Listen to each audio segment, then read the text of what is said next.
Committee are hereby advised of their duty under the State Government Ethics Act to avoid conflicts of interest and are instructed to refrain from participating in any matter coming before this committee with respect to which there is a conflict of interest. We are going to, first of all, we're going to take a couple things out of order, but not yet. We're going to start with some of the staff issues. Anne, do you want to talk about the... Yeah.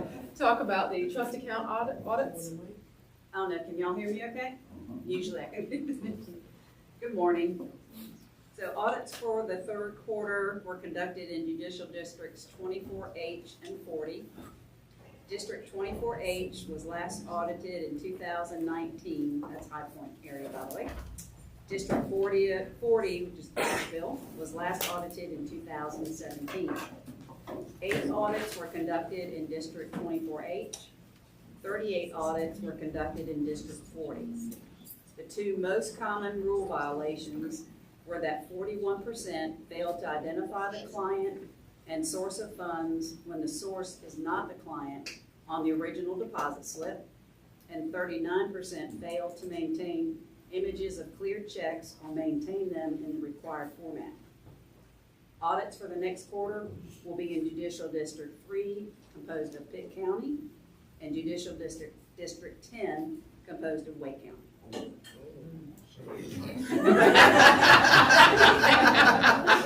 That's what I said, I get a break from traveling. Sure they can rather you travel. Yeah, well, yes. Well, there's, I'm not gonna get 1% of them, so. Any questions? All right, thank you. Have a good meeting. Thank you, Anne. All right, let's hear about the ethics hotline. Suzanne. Last quarter we answered 1,222 ethics inquiries. That was up from last quarter where we did 1,028. The top 4 remained the same: conflicts, advertising, confidentiality, and trust accounting. And we are getting a lot of questions on the trust accounts because of the e-filing systems, and everybody's trying to figure out how to coordinate that with their trust accounts. All right. If anybody has a question about that, our big answer is, I don't know.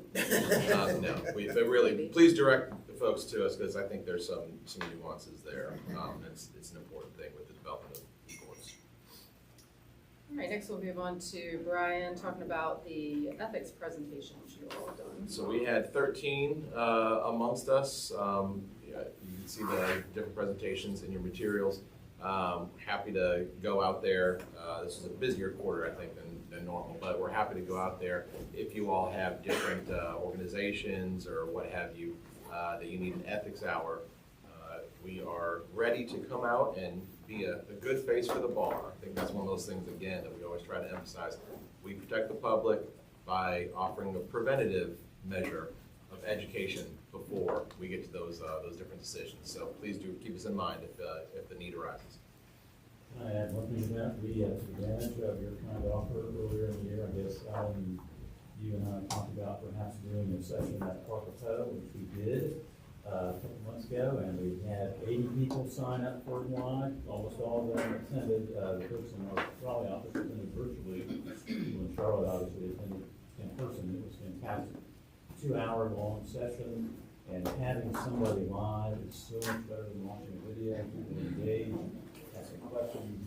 Going back to law school with Ellen up there, and then obviously Brian is a font of knowledge, and so I would encourage all of you to get an opportunity to do that. They had so much fun. We had so much fun. They're coming back next year. Yeah. I don't think I've ever heard anybody say, yes, they came to our district and presented and it sucks. No. So, I mean, they just know how to do it, and it's easy. You don't have to beg somebody in your district or catch somebody off guard to do it. You're happy to do it. Now, I heard somebody is like turned 21 today. Maybe it's their birthday. Maybe? No? Darren? That's actually a false or misleading statement. Ooh. Go there. No. I didn't make the false statement. Well, I texted this week and I said, "Here, you got a birthday coming up." I don't have birthdays anymore. I said, "Have you thought about what the alternative to that is?" Happy birthdays. Thank you. You want a special song, Darren? I know.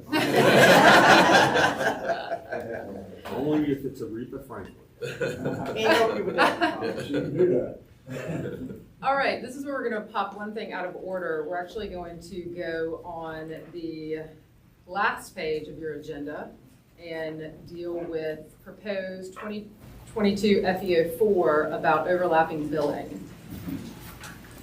So, Brian, if you wanna Yeah, update us on that? So this is proposed 2022 FEO4, was published this past quarter. This one deals with billing considerations for overlapping services. As you know, we've talked about this one a great deal. This was in subcommittee for a long time, a couple different revisions, but we all arrived at the agreed upon opinion, published it. We did receive 2 comments over the past quarter. Those 2 comments were from folks that previously commented and expressed their disapproval of the original opinion. Their comments generally, they're in the materials, but their comments I think could be summarized as, they think that it's an improved opinion, but they still have some issues with some of the conclusions. The subcommittee has been provided those comments and they've reviewed them. I would leave it to Davis to report from the subcommittee's general feelings. Sure, and thank y'all for accommodating my schedule. The 2 comments again were from people that had had problems with the opinion in the past, and the nexus of their complaints were that the client shouldn't benefit from efficiency. Instead, the lawyer should be able to profit more from efficiency. And so we obviously thought about that during the year and a half that we met on this, and that's why we carved out so many different scenarios where we could offer billing structures or examples of billing structures that would allow people to consider that. So subcommittee reviewed the two comments, and we agreed that we address those. We like the opinion as it is, and so it's our recommendation to move to publish this. This would be to send to council To send for it adoption. for adoption. Does anyone else on the subcommittee have any comments, Lamar? Jack? Bill? They're beat down. We've talked about it for a year and a half. We've talked it to death, thank goodness. Anyone else have any comments or questions? Seeing none, is there a motion that someone would like for me to entertain? Was it moved to send it to council for adoption? Second. Having a first and second on sending this proposed 2022 FEO4 to council for adoption, all in favor say aye. Aye. Any who oppose? Motion will go forward. Thank you, Davis. Creating the litter bomb. Yeah. All right, now we're going to go back up to the, That's correct, that's an add-on. so we have an add-on under number 1, special agenda items, and we have an update on an amendment we had proposed to Rule 1.8E. And so I'm going to let Brian talk about what has happened after it left our hands. This is purely informational. So the Supreme Court returned a bunch of different rule amendments that they had approved that had been submitted, I believe it was after the July meeting. They did not send back Rule 1.8E as approved, but they just have additional questions on it. So we're going to meet with the court over the next quarter and make sure that we can answer any questions they have, providing the background on this. And this is one of those things that I guess I look at as the court, suddenly has rule amendments on their desk and they don't understand the discussion and the whole backdrop that goes into a rule amendment actually getting to the court for their consideration. So they had a couple of questions, so we are going to address those, meet with them, and hopefully have a report, updated report in January. I have a question. Will you meet with, just the Chief Justice, or? I don't know. Just curious. So the good news is, I think I had thought maybe it had been rejected, but he was very clear when we met with him that it had been flagged and he had some more questions. So. It wasn't him, there were others that had questions. Yeah, yes, Right, yes. answering your question, Yeah. I think there were others that had Yeah. questions, Yeah. not necessarily him. So there'll probably be agreement. I was just. I don't know how that works, I mean, I don't whatever either. he wants to do, obviously. He got Exactly. he got what we were trying to do, but I think Yeah. there was some. I don't know if we ever done that, whatever there's about. Yeah, I mean, I've been over there, not for any rules recently, but I know Alice and Peter and I had gone over a couple quarters ago, I think, just to kind of explain our rule amendment process and make sure that they had the information. Because it's true, I mean, there's kind of a presumption that they fully understand everything that goes on here. So we took the opportunity to just kind of go over there and say, well, this is how these things get there. As you all know, it might be 2 years Right. of discussion before something actually arrives at their desk that they're supposed to look at, review, and make a decision on in a split second. So, yeah, we're going to just, again, increase and continue the conversation, make sure that they have the information that they need to make their informed decision. So, I just want to say that when I first heard about it, I was like you, I was really taken aback and surprised. I thought it was rejected. So I am also surprised that they have questions about this particular one of all the amendments that we've sent. But I know for sure and confident that you are going to be able to answer any and every question that they have, because we have probably gone over any and every Yep. question. Right. Yes. Yeah. I feel like the good Chief about it. Justice was optimistic. Yeah, I mean, honestly, I think it's a positive thing. It's a positive thing when the chief says, instead of just rejecting it, we just have questions. If any of the other justices have questions, or people have questions, I like the fact that we get an opportunity to explain it and, instead of just rejecting it outright because somebody had a problem with it. Yeah, right. I at least appreciate that you clearly have a little bit more insight. yeah, he was optimistic, I mean. I think it's a good thing that we communicate, communications before it. and so hopefully early next year, we'll have another update. Maybe we'll have even better news. So now we'll go to the pending inquiries and go to the inquiry of the North Carolina Dispute Resolution Committee. And Suzanne, do you want to present? As soon as I figure out the technology, okay. I think you got it. Okay. So this is is that you, No. An inquiry we received from the Dispute Resolution Commission, and they were asking for some guidance on how lawyer mediators can ethically deal with pro se parties. Prior to the mediation taking place, the terms of the mediation have to be agreed upon by the participants. They have to decide how they're going to deal with issues like confidentiality, the process, reporting of the mediation, and any limitations on calling the mediator to testify. If the parties are represented, then their lawyers will usually work out these terms and come up with a term agreement. When there are only pro se parties, it makes sense for the lawyer mediator to establish the terms. The issue is whether drafting an agreement that is legally binding on both parties is permissible under the ethics rules, or whether the lawyer mediator would be violating Rule 1.7 by representing opposing parties. In response to the inquiry, we drafted a proposed opinion that concludes that it is permissible for the lawyer mediator to undertake a limited representation of both parties for the sole purpose of establishing the mediation terms. Because this opinion was a carve-out exception to the conflicts rules, the inquiry was sent to a subcommittee for further study.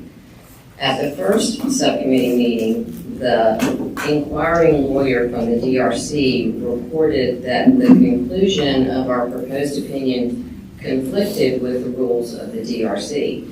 The DRC rules prohibit any representation of the parties by the mediator. So under the DRC rules, the limited representation allowed by our proposed opinion would disqualify the lawyer mediator from further participation in the mediation. At this point in the subcommittee meeting, it seemed unlikely that we could write an ethics opinion that would be helpful to the DRC because of the strictness of their own rules. So rather than just kind of jump ship, we pivoted and discussed the potential usefulness of a standard AOC form that lawyer mediators could use when working with pro se parties. The inquiring lawyer from the DRC agreed to work with the AOC on a standard mediation term form for the subcommittee to review in the next meeting. The subcommittee met 2 more times. We reviewed forms submitted by the inquiring lawyer from the DRC, and also some forms that were presented by practicing lawyer mediators who were also participating in the subcommittee meetings. During the meetings, there were conflicting opinions on the content of the form between the DRC and the certified mediators. The discussions regarding the content of the form seemed to veer outside the purview of the ethics opinion of the ethics committee and any issues that were governed by the rules of professional conduct. At this point, it seems like this is a DRC matter, not one governed by the rules of professional conduct, and we think it might be time just to withdraw this opinion and step out. Thank you, Suzanne. Gina? So this is kind of a complicated issue to me. Number one, we want people, particularly pro se people, to go to mediation because we don't want them at the courthouse. It's an easier way to resolve it. It's an access to justice issue, et cetera. But we have to protect these saints who are willing to, lawyers who are willing to mediate those kinds of things. And so we were trying to find a way in which this would work, but then it's a DRC issue. We've tried to let them solve it. They have infighting, basically. That's too harsh of a word, but they can't agree on what's going on. And so we really don't feel like we have a role to play at this point in time. Maybe later if something comes up. I mean, I felt like it was an easy to solve issue. Not many people in here are old enough to remember Clarence Horton. Wade does, Marcy does. You know, when he was a former Court of Appeals judge, we did mediation, you had a letter agreement. Here are the rules. We have the MOJ form for litigation, which is at the end of the case, but here's the deal. It's easy to create a form to solve problems, but they have limitations. So we kind of went, I think we need to hit the pause button or go in that inactive status on the subcommittee and see if we can provide it later. Yeah. Well, I can add just a little bit more that I talked to Tara Kozlowski about this and how our subcommittee was kind of in this direction of, as to the original inquiry, we're not sure that we can help out. You all need to do the form and all this stuff, and there's just not really a role for the committee. As much as we have great lawyers on this subcommittee that can offer a great perspective, this is something, like you said, there's some bickering back and forth. Maybe bickering is too strong, but just some disagreement, right? Live stream. No. But as we were talking, then she was saying, well, we would really like to see something once this form is in place. Perhaps there can be some guidance on what lawyers should do when using the form, when presenting the form to the different pro se parties, which I said that's some valid questions, but that's a different inquiry. Right. So that might be something later on that we will see this once the form comes into existence, hopefully, that we'll see a new inquiry addressing that issue, but the current issue that was presented to us through their original proposal, it just doesn't seem like there's anything that's viable at this time. So before I go to the other subcommittee members, Wade, you had your hand up? I was just going to suggest that they might need a mediator. Gina tried.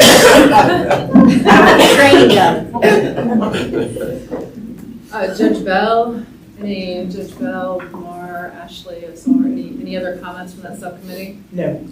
Right. Any further discussion from the group? If not, I will entertain a motion.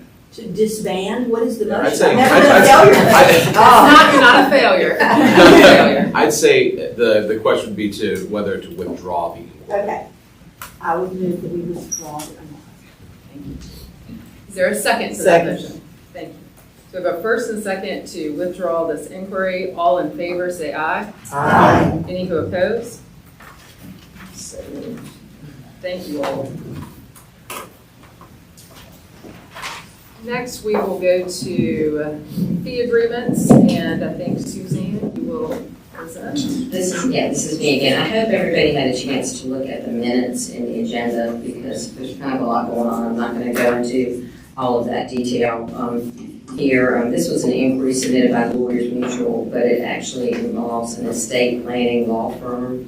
And the issue for the law firm is that lawyers who draft estate planning documents are often required to participate in proceedings that take place after the client's death. because the lawyer doesn't have a client at that point, these hours are often not billable hours. And the estate planning firm wants to include a provision in their fee agreements that would help the firm recoup some of the non-billable hours. The provision that we were presented with that the firm was considering was quite broad. It would require the client's estate to reimburse the firm for expenses and for the lawyer's time spent participating in any proceeding relating in any way to the estate plan, and the lawyer's time would be billed at the lawyer's future hourly rate. The issue for consideration of the Ethics Committee is whether this provision is permissible under the rules of professional conduct. A proposed opinion has previously been presented to the committee. The proposed opinion concluded that the provision did not comply with Rule 1.5 because of its vagueness and because of the possibility that it could lead to a clearly excessive fee. Some members of this committee felt strongly that this type of provision should be allowed, particularly for estate planning lawyers, and the inquiry was sent to a subcommittee. The subcommittee has met a few times, and we are still studying this inquiry. Some of the issues the subcommittee is considering are whether the hours a lawyer spends testifying in a proceeding after his client's death are actually actually providing legal representation. Are these actually legal fees, or are they witness fees? If these are witness fees rather than legal fees, are they even covered by Rule 1.5? If these are witness fees, why is the fee provision necessary when the lawyer can already submit his fees to the court for payment by the estate? We have not been able to find any other ethics opinions addressing this issue, but we have heard from many estate lawyers that this is a real problem, and we would like to be able to come up with something helpful if we can. At the last meeting, Gina suggested that the subcommittee members reach out to estate lawyers to get more information and feedback on this issue and how it plays out in their practice. I have reached out to Ellie Boyd, who is the chair of the Bar Association's estate planning division. She agreed to have her committee look at the inquiry and give us her thoughts. I am still waiting to hear back from her. And I believe Ryan has talked to some lawyers who are on the other end of the scenario. They're the people that are bringing the caveat proceedings. And he talked to them about how they deal with compensating lawyers that are asked to testify. I don't know if you want to comment on that. No, I mean, just very briefly, the conversations were helpful, but I think it was this thing of recognizing that, yes, this is a real issue, that folks get pulled into these different proceedings, and it takes up a lot of time. But the question that I heard also was, is it fair for the drafting lawyer to essentially put themselves in a position of priority via this contract, essentially, in the agreement, when they're basically providing a service to the estate the same way that a lot of other service providers are providing a service to the estate? And currently, there is a mechanism to submit for reimbursement of time and things of that nature, but essentially, if you have it in a fee agreement, then it kind of prioritizes the lawyer above other folks providing services to the estate. And it was just a question of, does that seem fair? Because should they just, essentially, it's not to be cold about it, but should they basically get in line with everyone else asking for reimbursement from the estate? I didn't have an answer to that because I'm not in estate litigation or anything like that, but I think the bottom line is that there's a number of different perspectives that probably need to be taken into consideration as we've all been talking about it. And I think the fact that there are very different kind of opinions on the matter really just speaks to the complexity of the issue. So we get sideways when we start thinking about the rights of the lawyer, and Wade likes to remind us that this is about the rights of the public, the testator. The testator wants that lawyer to do this will, and the testator wants this will to be enforced. And so we're really protecting the dead guy in the conversations that we're having. I did do a little research because I believe it was at the July meeting, and I believe it was Todd Brown who raised the issue that we don't do one-off opinions that only apply to a certain segment of the attorney population or a certain practice area. So I did a little digging, and we actually do it, and we do it, you know, we've done it 62 times by my count.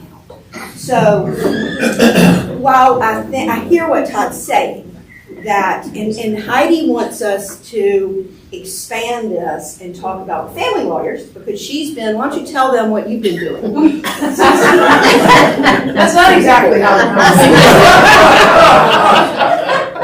but sort of in response to the concern about you don't want to limit, you know, an opinion to a very narrow scope of one particular practice area, you know, I think there are lots of times when lawyers get pulled into litigation and have fees and time spent significantly. You can't do anything about it. I mean, I have a domestic case. I represented the guy in his divorce. He stupidly gave away a piece of property to somebody else. There's now litigation between the two of them. And we got a massive subpoena for everything under the sun related to the domestic litigation. And that's probably taken 10 hours of my time to deal with. But I could have been working on my ethics. So I'm not necessarily persuaded it is a narrow question. Right. You know, we were trying to respond to the concerns we got, to Todd's concerns, and I think there is a potential broader implication here, but within the scope of this particular inquiry, I can see where these people are coming from in terms of, you know, they represent their client, they're protecting their client, and then in the process of doing that down the road when the client passes away, there ought to be some mechanism for reimbursement for what amounts to a lot of time. And that's our only currency, right? It's time. Yeah, no, it is. Marcy's talking about in a prenuptial agreement, you know, if somebody's trying to invalidate it, you could get subpoenaed in that scenario. So it seems to me we have categories of lawyers getting drug in after the fact as witnesses. Number one, when you're being called as clearly an expert in someone else's case, expert witness fee rules apply to that. In some scenarios, I think, where you're a regular fact witness, for example, my neighbor has a custody dispute and they call me as a fact witness about a fight that broke out in the front yard where they were exchanging the child. I'm a fact witness, no fees there. This seems like a third category where you are testifying about your legal work in order to sustain your legal work, in order to protect your client who is now being attacked in some kind of a way, and they're trying to invalidate your legal work. So it feels like it's a hybrid scenario. And so without biting off a whole lot more than we can chew, I'm thinking that maybe there's a lane there, but I don't know. But we definitely want to keep it in subcommittee. We would, you know, we've got a lot of really good legal cases in this subcommittee, so I feel good about that. But we invite anybody else who has a, you know, thinks maybe we're going outside of our lane over here, or that's a really good idea, let's figure it out. You know, we'd love to have you. Because there's a lot of work here to be done. Is anyone concerned that this would incentivize a lawyer to collect on both sides of this case, where you're incentivized to leave something vague, knowing that you're going to be called into court to collect? If it's a malpractice negligence issue, it would not be, whatever provision we would approve would have an exception. Yeah, but we're not going to protect bad actor lawyers. Right. They're not all bad actors. Do what? They're not all bad actors. Right. Just make sure. Anyone else on the subcommittee want to add in? Yeah. If no one else, Amy? Thank you. I think as somebody who defends attorneys all the time on subpoenas in all areas of practice, I think this can be a narrow lane, and I think the differentiating factor is what Wade apparently pointed out earlier, which is your client's dead. You really are the only spokesperson on behalf of the client in terms of what those documents were intended to be. I think that's different than a family law situation or a real estate situation or whatever else where you get subpoenaed. Your client is still around in those cases, and I think that's an easy way to stay in that lane you want to be in. Warren? And it goes to the whole issue of the front end. If a client comes into you and wants you to do their estate work, and they are competent today, but they might not be competent a week from now. This, not allowing something like this incentivizes the attorney to say, I ain't messing. And the client's gotta go somewhere else and they don't get what they need done because a week from now they're incompetent. So I just, we are protecting the public by keeping people from getting legal services because we need to make it more expensive or make it so that the lawyers don't do the work. And to that point about making it more expensive, we acknowledge that there's a clearly excessive fee problem. If you have an estate situation where you draft a will in 2023 and your hourly rate is $200 an hour, and then the guy dies 30 years later and your hourly rate is $1,000 an hour, he would not have foreseen that when he agreed to pay you down the road. So anything that we do, if we do it, is going to have a protection against a clearly excessive fee. Any other comments? Well, it sounds like you guys have good legal minds and lots of questions being asked and answered. I have a comment. Yes. Well, a request. If we have 62 other instances of this happening in a unique, discrete practice area, I would like to see that, because I think that perhaps points up a lot of problems, quite frankly. And then it sounds like even there's some consensus that we're broadening them, so we're making it even broader, quite frankly. So we're protecting a lot of different practice areas. And so, glad it's in the subcommittee's hand. I think there's a lot of concerns here. I do want to say this one thing that popped into my mind is that an expert witness, if you call it an expert witness, that's a no-brainer. You get paid. Fact witness, you get what you get. If you're called to defend your own work, it seems to me there's a built-in bias to you testifying. That clearly is a built-in bias. You're not going to say my work was poor, or I was incompetent, or I was wrong. You want to defend your work. And so, to me, if you're called to defend your work product, you always want to say, whatever the other side says is just wrong, and I'm right, and this is right. And there's nobody there to cross-examine that because the client's dead. An expert witness could, that's what the expert witness is for, but if you are the lawyer defending your own work product, how is that not a built-in conflict? So let's think about it. Yeah. I don't want to get into it, but I think those are issues that the subcommittee. Will you be on the daggum subcommittee, please? Well, I might interfere too much. That's what we want to fight with you behind closed doors, man. I'm happy. Well, and let me just kind of say that, and because Gina had told me about the different opinions and all that, and I know I've expressed concern about the potential overreach of an opinion. And it's not so much even the opinion. I guess I want to clarify my comments. Gina's right. We do have practice-specific opinions. The question is someone, particularly in a disciplinary proceeding, going to care about the limiting language? Is the DHC going to care about that? Because I've seen lawyers over in the DHC say, well, this opinion was drafted for estate planning, and I know this is a family matter, but the principle remains the same. And that's the thing where it's tough. To me, it's this balance of providing appropriate guidance and trying to limit the rule and saying it's not supposed to be applied that way, but doing so in a way that offers, I guess, maybe less opportunity to somebody who's going to take it out of context and maybe craft a convincing argument. That was the thing. I guess that's when I'm thinking about bringing Carmen Bannon over here and saying, hey, Carmen, we're going to draft this and say it's limited to estate planning. Do you feel comfortable that no one's ever going to use it? I feel quite confident that Carmen's going to be like, no, I don't feel comfortable with that. They're going to use it however they can.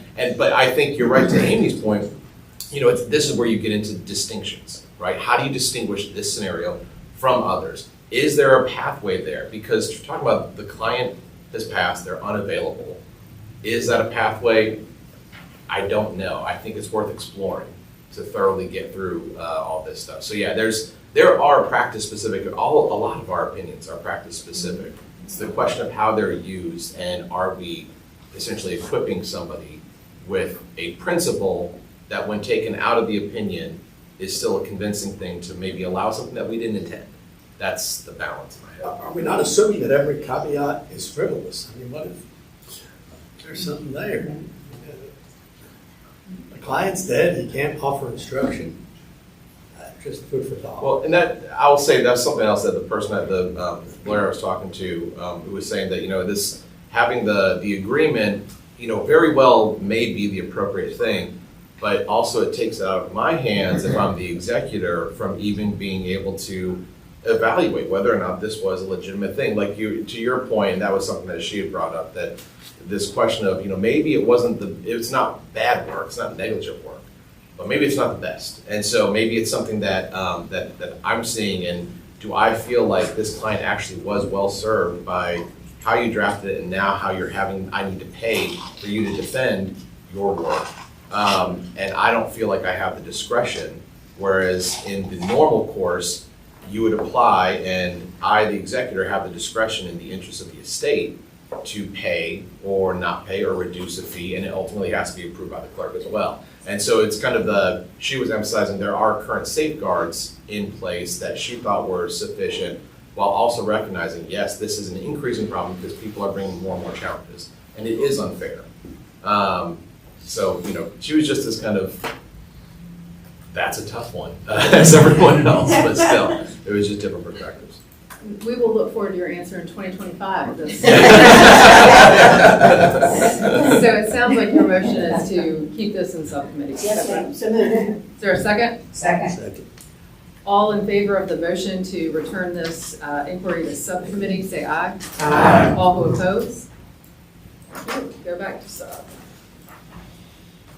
And if I had the power, I would put Todd on there. Yeah, I mean, Do not have that. Look, I'm buying your lunch next I'm week. glad to have. I mean, as an officer, he is ex officio to He's got all of any- I'm glad to have. I'm sure he's gonna bid all of us up to That's right. No, nothing but time. I don't want, I'm happy to help. I don't want to be disruptive, but I'm gonna. You're not being disruptive, you're being productive. I mean, we gotta hash I'm it happy to out. help. Yeah, I'm have happy. all perspectives. I'm happy to help. Thank you, friend. And she will share her research too. Yeah, I don't want to see that. I can tell you, she's been very thorough. It's quite impressive. All right, let's go to these self-service kiosks. And Nicole, I'll let you give the So this is the inquiry about a company who offers ignition lock services and wants to place a kiosk, which happens to be a laptop, in a lawyer's office to allow the lawyer's DWI or DUI clients to sign up for the ignition lock services offered by the company. The opinion rules that the lawyer may allow a company to leave a kiosk in the lawyer's office, collect rent from the kiosk, and may recommend the ignition lock services to their clients. Under the opinion, by accepting a rental fee, the lawyer has a financial interest in the kiosk, which creates a personal conflict of interest under Rule 1.7a, but that conflict is consentable. So if pursuant to Rule 1.7b, as long as the lawyer exercises their independent professional judgment and they get the client's informed consent confirmed in writing, then the lawyer can have this kiosk in their office, offer it to their clients. As part of the informed consent, however, the lawyer must explain that if there is a problem with the kiosk or the ignition lock itself, or a client violates the conditions of the kiosk, then the lawyer is going to have a personal conflict of interest that would prevent them from representing the client.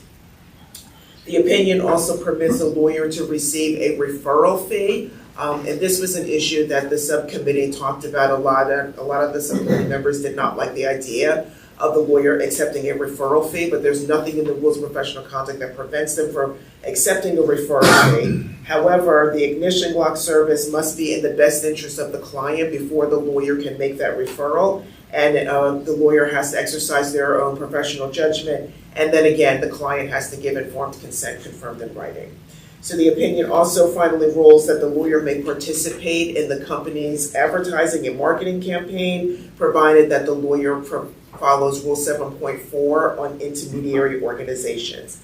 The subcommittee met twice. You may remember that the first draft of this proposed opinion relied on Rule 5.7, law-related services. The subcommittee felt that that was the wrong direction, and that it was not a law-related service, but instead that the opinion should focus on the lawyer's personal conflict of interest. So the opinion was revised, and as I summarized for you, and then in its second meeting, the subcommittee reviewed the revised opinion and agreed with it as written, and believes that it's ready for publication. Thank you, Nicole. Kevin? And as you all probably remember, last meeting, we had a tantalizing discussion about this one. Going back into subcommittee, it was one where we kind of all came back to the point of the question is, can I, not should I? And by the way, the rules of professional conduct are, the opinion as written is such, and you'll notice because it is lengthy, it's basically yes, but all throughout. In other words, yes, you can do this, but you have to do X, Y, and Z, informed consent, written. So it's, as a practicing DWI attorney, I don't know that I would ever participate in this because you also risk losing every client you send to this kiosk because of that potential conflict of interest that could arise or already has been there. Although the subcommittee also brought up there are people, some clients in underserved communities, rural communities, where a kiosk can be beneficial. And ultimately, where we landed as a group was under the rules, it's allowable provided the attorney does all of the provisions during the opinion. So, basically, today we would be looking to publish, but I don't know if anybody else from the committee wants to add anything to that or anything different. Well, I know I spoke up last time and had some heartburn about this. And I am so used to this ethics committee so elegantly crafting opinions that fit into glass slippers, and it works. But this is like taking Cinderella's sister's foot, and we have made it fit a glass slipper. So this is it's right on the rules as we look at it. It's correct, and I like what Kevin said. There's a lot of yes buts and yes buts, but it fits into just barely into this glass slipper. Interesting. Yes, Fran. I was in camp yes from the beginning, because I do think the advantages to the public outweigh the disadvantages with this opinion. And as Kevin said, I was particularly concerned about poor people and non-English speaking people being able to access this interlock device very easily. Remember, these people don't have transportation. This is why they need the device. So it allows them to be able to drive again, to get to their substance abuse classes, to get to work, to provide for their families. So I was always, please, let's get to yes on this. And I appreciate the committee that I worked with, and we got there, and Ellen was with me.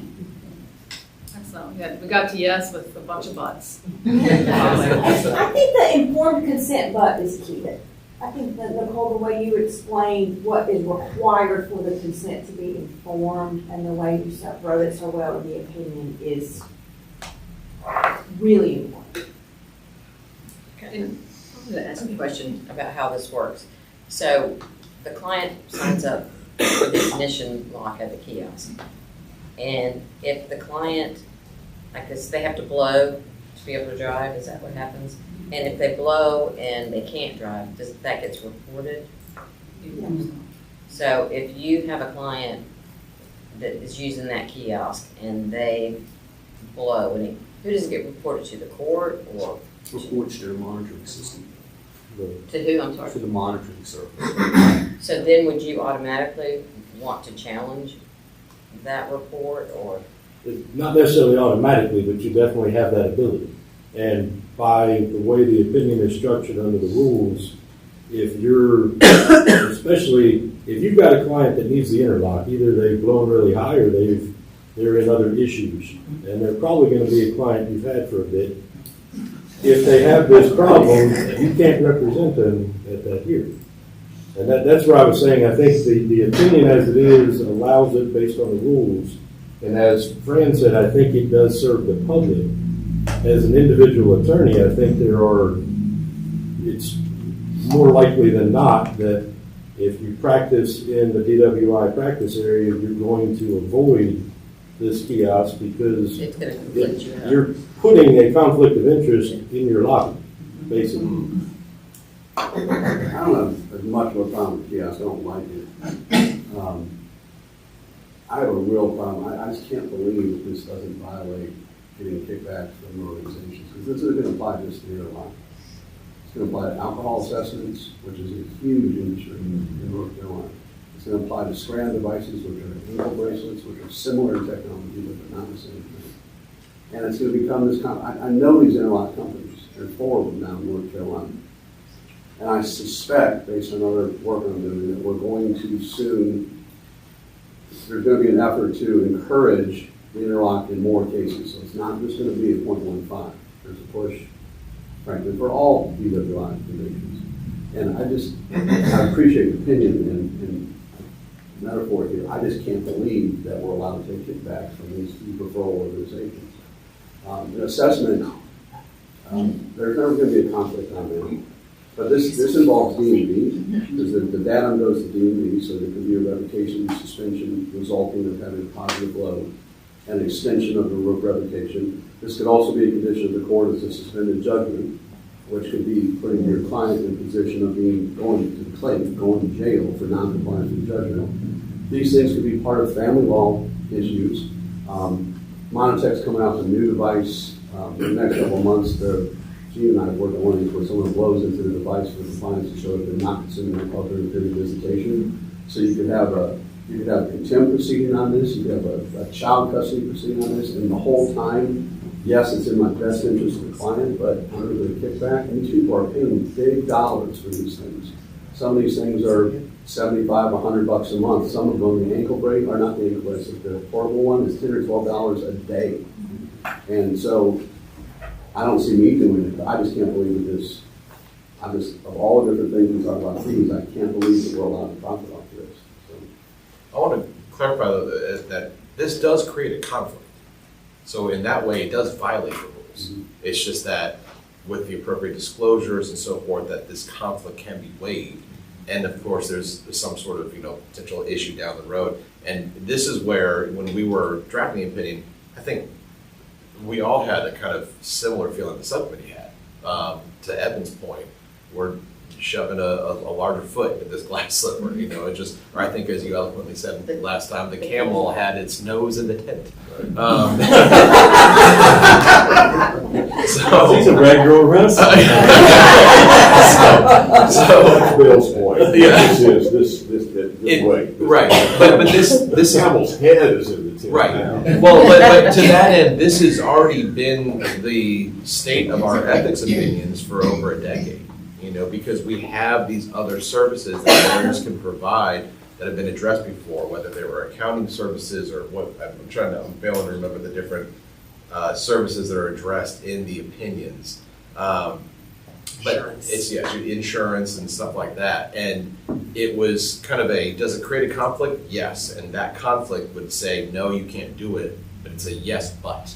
Yes, you can, but you need to waive that conflict. You need to explain that conflict to the extent that the client can have informed consent to actually go forward with this, understanding the repercussions. I know that clients will, you can explain it, and the clients will just say, okay, I just need to sign it, whatever. I get that practical effect. But I guess to the extent that it's, I think, kind of relevant to our look at this particular thing, it does feel icky. This has been, I guess, the state of things for some time, and I guess maybe maybe that makes us feel less comfortable. Maybe it's more comforting that it hasn't produced this wave of ridiculous, this sort of a push to get all these different services in lawyers' offices. I guess that's where we are with the rules. It's again, it is prohibited unless the client actually waives the conflict. Just as a matter of sort of understanding what we're talking about, I believe there are two kinds of things. There's a lock on your car that you have to blow in order to start it. What Bill's talking about, and he and I dealt with, is super cool. It is this little device that is portable. You blow into it at certain, like in custody case, I'll do every 8 hours, 3 times a day. when you have the kids, or sometimes all the time, but mostly when you have the kids 3 times a day. You blow in it, it takes a video of the person blowing, measures the blood alcohol content, sends the monitoring agency and maybe even a guardian ad litem or a parent coordinator or wife's lawyer or something like that, also the result. The problem is, or well, there are lots of problems, but what all, mouthwash, tease it off, what else? White bread, honey buns. Yeah. But in fairness, they give you a full disclosure of what's gonna do it. It's just amazing how many people have used mouthwash. Right. Right, at least the family law who, If they they don't lock have to it, read the properly, park, just, it's right, like- right, or the wipes can do it, or other things, yes, but they are advised of that. Who sells those? Soberlink does it. Monotech is one of them that has the goal, but most of them will offer them. The main one right now is Smart Start, or Soberlink. Yeah. It's continuing, it's expanding very fast. It's big business and it's getting bigger. And so is the sale of mouthwash, evidently. Any further comments on this item, or do I have a motion? We move to publish. Do I have a second on that motion to publish? I second. Thank you. Having a first and second. The motion is to publish this proposed rule. All in favor, say aye. Aye. Any who oppose? The rule will be published. And we will hear probably a lot. So thank you all. I think the bar needs to run down and protect its intellectual property rights when applying that technology to diving and weighing in and whatnot. We're gonna make a huge amount of money. All right, let's move to, AI. Very exciting. Yes. Brian, you want to give us the overview? Right. So this is, as you all know, we introduced this inquiry at the July meeting. Over the past quarter, we did publish the article in the journal that provides a little bit of an introduction to this topic and tries to offer this perspective that I think is going to be embodied in an opinion soon enough. But the subcommittee did meet over the past quarter and basically discussed that, yes, it would be helpful to have an opinion on this topic, even if that opinion is a broad one. Recognizing that any opinion on the specific AI processes or programs would be moot by the time it actually gets adopted. We were looking at just the viability and the value of an inquiry that took this broad perspective the way that the journal article did. And we were joined by Judge Parker here from Wake County, and she was just articulating that the folks that she's talked to, there's this question, and it would be helpful to hear from the State Bar to answer the question of, can lawyers use AI, or is there outright prohibition? You know, we've seen some of the reactions from I know from at least one judge in Texas that said, you know, you can't use, everybody that files something has to affirm they haven't used any artificial intelligence, which is unhelpful when you realize that AI is broadly defined as using Westlaw. That's you can't really make that affirmation. So that's where the judge was just kind of offering the perspective that it'd be helpful to have something from the bar. The journal article is great, but to have an actual ethics opinion, even if it is essentially reiterating what we've said before, that when a lawyer uses technology, they need to do so competently. They need to ensure that confidentiality remains protected. And then they have to ultimately take responsibility for that work product. They have to supervise it. I'm not going to give it personhood, but it's still something that the lawyer, the buck stops with the lawyer, right? So we are going to be probably meeting over the next quarter at least once, trying to get an opinion to you all. I would anticipate at the January meeting, but I'll let Warren discuss any other perspective from the subcommittee. Not much to say. I will say Ellen provided us with a helpful thing. California just did a thing that they're literally this week, right? Of their guidelines for the use of AI is going to be helpful map for us to look at as to what, and nothing in there looked at all inconsistent with what we've already said. Just as synthesis of it all kind of together. So I'm looking forward to getting that out. Judge Johnson, Parker, I'm sorry, Parker. Sorry, my bad. Confused. She is concerned because of her passionate interest in the program at the Wake County Courthouse for pro se persons resource center. And she sees great possibilities with some AI stuff that she would want judges to have some sort of knee-jerk reaction to things they read in a newspaper about using AI. So anyway, it'll be an interesting time. Not much else to report. Yes. I look forward to a more robust treatment of some of those issues that you spotlighted as also Brian. I spoke with the general counsel of my firm about the things that keep him up at night relating to AI, and really there were four that he identified. One is consent. You know, is it kind of like tagging if you're a real property person and you're using a prior title policy? How do you let the client know what's involved with AI? What is informed consent? That it's probably a challenge for any of us to describe what this stuff does. Then the confidentiality issue, you know, if you're uploading something so that AI can kind of spit something back when you're sharing information about your client circumstances, that's an issue. Authorized practice is an issue. You know, it's one thing for me to maybe ask one of my younger colleagues to draft a document that's a person who's licensed to practice.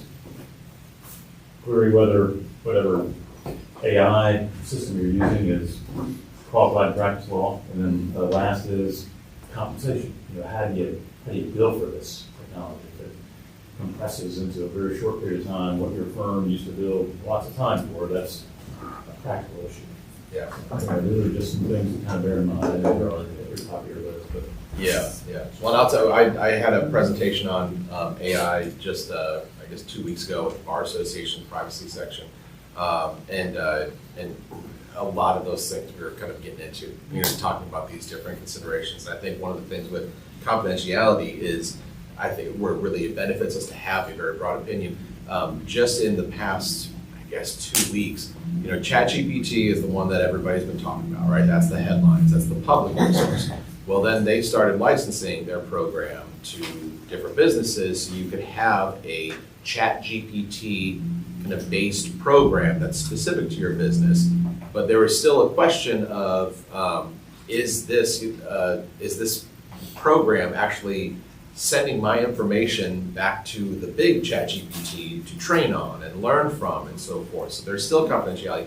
And I mean, it was the day before, I think, the presentation, ChatGPT announced ChatGPT Enterprise, where they are evolving to make their stuff that much more secure. Now, I don't want this to sound in any way like a statement that I have read through the policies and feel confident that it is as secure as they claim it is. I have no idea, but I'm just saying that it's this thing that is constantly evolving. I think that's where the overarching principle of lawyers have a responsibility to know what they are using.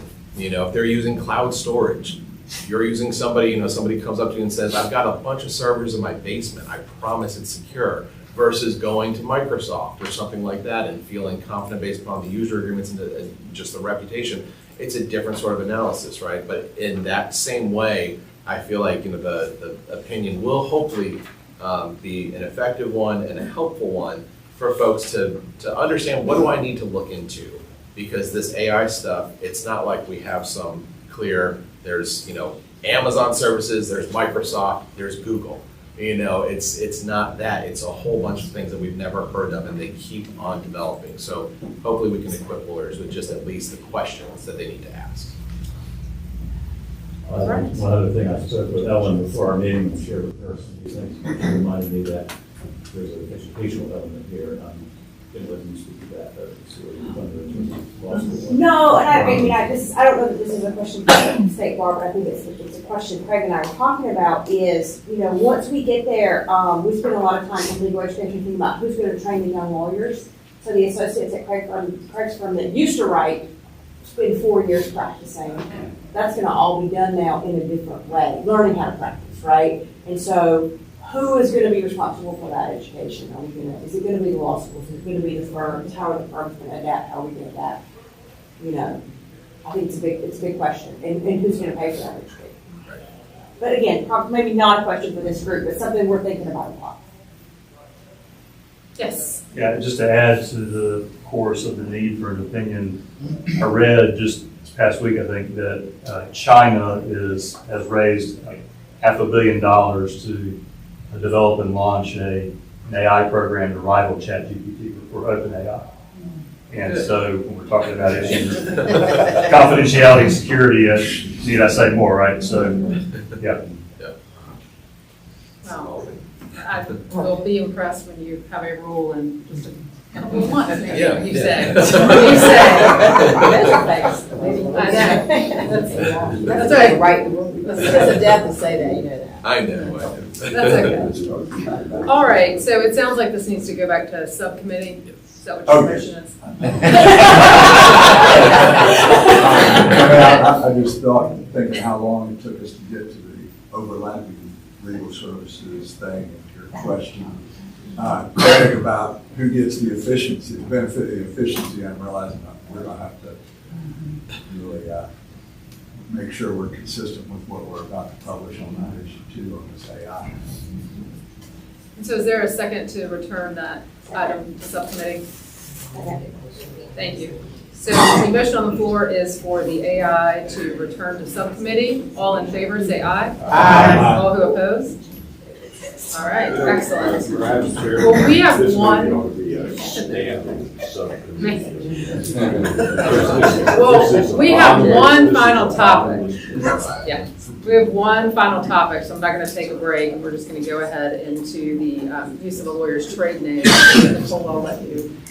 So this inquiry, or this opinion has two inquiries. The first inquiry is about a lawyer wanting to use another lawyer's unique trade name. The example in the opinion is Strike 3 Divorce Lawyers as his own keyword search term for marketing purposes. The proposed opinion discusses 2010 Formal Ethics Opinion 14, which prohibits a lawyer from using another lawyer's name for keyword search advertising, but that opinion does not address use of trade names. So this opinion is going to address trade names. The proposed opinion states that choosing another lawyer's unique trade name is also a violation of the rules, and based on the same reasoning in 2010 FEO 14, concludes that diverting consumers from Lawyer B's website is confusing to the consumer, is not fair or straightforward, and is dishonest under Rule 8.4C. Opinion number 2 is about a lawyer A using a generic and geographically based phrase or trade name, which is Durham Family Lawyers in the example. This serves as a common search term, but the phrase also happens to be Lawyer B's trade name. The opinion provides that it is not dishonest to select a generic and geographically based trade name because such terms are common terms, search terms used by consumers, and are not unique to the lawyer who chose it as a trade name.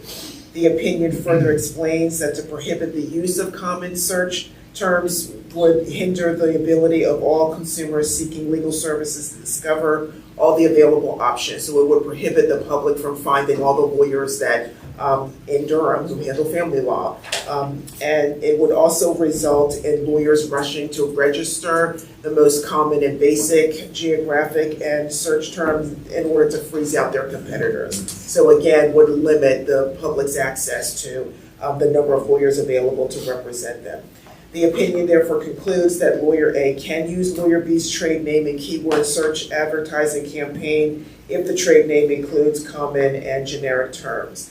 The subcommittee met and reviewed the opinion and thought that it was correct as written and believes that it is ready for publication. All right, Takia. Oh. I don't know, I can't. Because I was Long night last night. All right, Takia. Yeah, Nicole is correct. We did meet and we kind of all thought it was a no-brainer. I know how that can change once you put it out full committee. But yeah, we thought that Nicole did a good job on it. I mean, you shouldn't be able to divert traffic using somebody's specific name to try to, because the only reason you would be doing it is like to be petty, or to specifically try to take some practice. People trying to specifically go to someone's practice. And so, yeah, that's kind of where we fail. Don't have much else to say about it. Just thought it was a good opinion. Anybody else on the sub or anyone else in the committee have any questions, comments? Just have a question, and I'm just going to show that I haven't read it, so I'm sorry, I thoroughly read it. Are there examples like we normally do as to what's okay and what's not okay? Like the Durham family lawyers, that would be okay versus the Jones and all? Yeah, that's the opinion has specific I guess it's not like we go through an abundance of examples, but there's kind of here's an example of a unique one, and here's an example of a common. Okay, good. I like it. All right, so seeing nothing else, do I have a motion? Yes, for publication. Move to be for publication. Thank you. Is there a second to that motion? Second. All right, the motion is to publish the opinion. All in favor, say aye. Aye. Any who oppose? Here it will be published. And unless I hear from anyone else, I think we are finished with our work. Thank you all. Yeah, there we go.